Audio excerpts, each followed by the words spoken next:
Les États-Unis multiplient les accords stratégiques autour des métaux rares, ces éléments essentiels à la fabrication des smartphones, des batteries électriques et des technologies militaires. Un pas décisif dans leur guerre économique silencieuse avec la Chine, qui domine depuis des décennies ce marché crucial. Washington cherche désormais à rompre cette dépendance.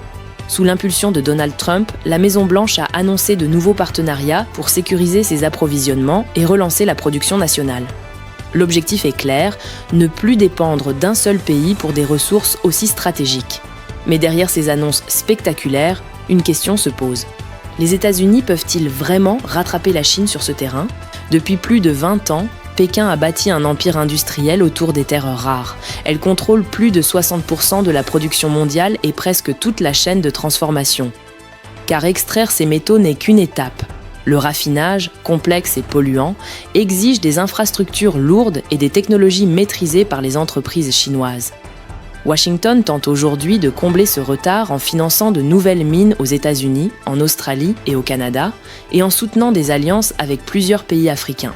Ces derniers voient une opportunité de diversification économique, mais aussi un risque de devenir le nouveau champ de bataille entre les grandes puissances. Pour Trump, l'enjeu dépasse l'économie.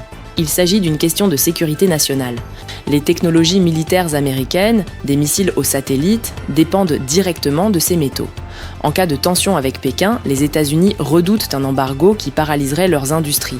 D'où cette ruée vers de nouveaux gisements, souvent situés en Afrique australe et en Amérique latine. Mais les experts rappellent que ces projets mettront des années avant d'être pleinement opérationnels. Et surtout, sans capacité de raffinage local, ces pays risquent de rester de simples fournisseurs de matières brutes, tandis que la valeur ajoutée continuera de se concentrer ailleurs.